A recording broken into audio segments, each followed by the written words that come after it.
Welcome to the NLP UK Training podcast. I'm Callie Fraser. And I'm Steve Kay. And today we want to talk to you about how we kind of get trapped in this thing of having really busy minds. Busyness is a whole thing these days. We're busy at work, we're busy at home, and our minds are really busy too. So how does someone cope? How can we help someone that's got that really, really busy mind, Steve? Well, it depends who it is you want to help, because if it's your partner, it probably wouldn't work. Because if you said, you seem to have a busy mind, lots going on in your head, then it wouldn't work, I don't think. But I think maybe talking about the snow globe effect. Yeah. I mean, when you hold a snow globe and you shake it up, all the snow kind of like goes everywhere, doesn't it? All over little figures. And then after a while, if you put it down, it all settles. And it's a really good metaphor for the mind, isn't it? When people have got so many things going on, they've got to do this, they've got to do this, they've got to do this, and when they've done that, they've got to do this, they've got to do this, they've got to do this. It's very hard to focus and to achieve things. One of the most effective people I know said to me years ago, I'll do one job at a time. I'll sit down, I'll do this, then I'll move on to the next thing, where many of us carry a list around, a shopping list of things we're going to do.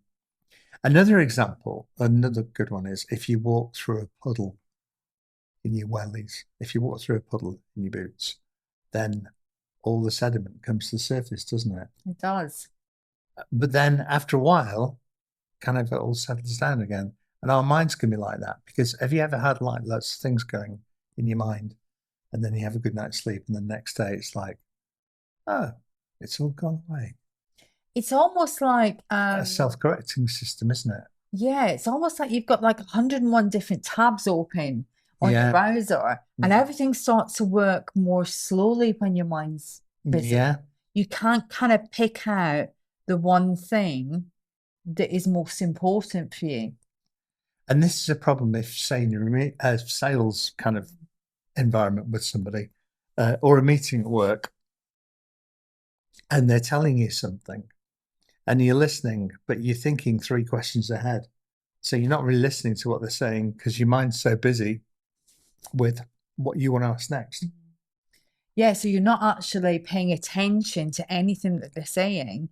You're just listening to interrupt. And also because our brains are kind of predictive, our brain's predicting the next thing they're going to say, the next thing they're going to say. So we're not listening, we're just like waiting for the opportunity to ask that third question.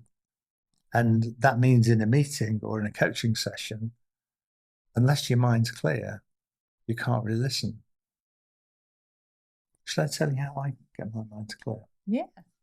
A long time ago, we were on Master Practitioner, and one of the delegates modelled, they have to do like a little modelling project, and he modelled a really good coach. And what he said that the coach did was he'd drive to the destination where the coaching session was, he'd have his pad and he'd put it on the seat, the passenger seat next to him. And he'd imagine the windscreen wipers of his car going backwards and forwards. Even though they weren't on, he imagined them going backwards and forwards. And as he imagined going backwards and forwards, he imagined that was his mind clearing. So I saw him modelling this and what he did. And I unconsciously took it on board. And the next time I started coaching somebody, I started seeing the windscreen wipers just clearing everything away. And my mind went really quiet. But now it happens automatically. I can sit and just listen. And it's just practice, really. Some people don't like silence, think they have to fill it in, but you don't. It's just our brains naturally want to fall into that space. I mean, when do we get our best ideas? Not when our mind's busy. No, but when our mind's quiet. So if you want to, I mean, there's some of the things you can do. People say, when do you get your best ideas? When I'm out walking the dog, when I'm swimming, when I'm in the shower. So more of that time for yourself when you can do those things is going to help settle a snow globe. But I think also understanding that, or getting that metaphor of the puddle or the snow globe, we've heard from people that it said it's really helped just by knowing about the metaphor, that Absolutely. their mind's settled. What do you do?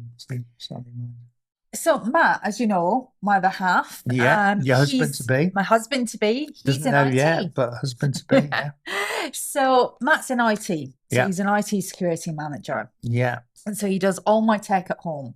yeah. And every time something doesn't work, the first question he asks me is, have you switched it on and off again? So this has kind of become a bit of a mantra in our house. I've switched it off. Don't worry, I've switched it off. And I've switched it back on again. And I hate to say this, But he's right. but he's right. 9 times out of 10, that is the fix. Yeah. And I've kind of realized that it's the same for me. So one of the ways that I quieten my mind and kind of settle my snow globe is by switching myself on and off again. So I do that just by doing something different. Okay. So it might be that if I'm struggling, I might be writing a training program. And I kind of come to that kind of block in the road and I've got lots of ideas and I don't know quite which direction to go. I might get up from my desk and go and clean the kitchen. Yeah. Or I might go outside into the garden and water some plants. But I just do something different. So it kind of switches that part of my brain off. 5-10 minutes later, I go back, sit at my desk. I switch back on to my work Kelly mode. And all of a sudden, the way forward seems to be much clearer. Do you know what we teach people on the 3Ps? We teach people that when their mind's really busy and it's going snow globe, that's kind of their ego that's trying to deal with everything. When the mind settles and goes really quiet, that's when they have the insights and the ideas. So when we're coaching, we tend to let our minds really settle so everything's completely empty before we start the coaching session. But it's the same in a meeting, really. Having a real quiet mind, not thinking of anything else at all, enables me to really listen to what they're saying and ask questions to try and understand where they're coming from. And you know what? I had my blood pressure checked the other day because I had a chest infection. So they check your blood pressure. Everyone who goes into the walk-in centre, check your blood pressure. And they said, oh, yes, you're fine, Mr. K. And I'm like, and I think part of that is having a less busy mind. Yeah. Less stuff going on. In fact, I don't give a shit about most things. I'm allowed to say that. So I think it's about caring about the things that are important to you, but letting all the small stuff just go. Yeah. How much time do we spend ruminating about things that don't actually matter that much? Exactly. The guy over the road from us about 4 years ago was having some roof tiles done, and they decided to do, what are those tiles that go on top of the roof? The ridge tiles. Ridge tiles, yeah. So these guys did the ridge tiles, but they did them in different colour cement. So the ones at the side of the house. And we were looking out the window, and Dawn said, oh, they've done the tiles in the wrong colour. What do you think about that? I'm like, I don't care. Does it matter? I don't care. I'm going to start coughing in a minute if I'm not careful. So what we're saying then is you can be more effective if you allow the time to let your mind settle, if you go for a walk. And the other thing is have a good night's sleep and your mind will clear the next day anyway of all those things that are bothering you. Because our mind's self-correcting. It's just that we kind of interrupt that self-correction with thinking we need to do something. And often it's better just to switch off.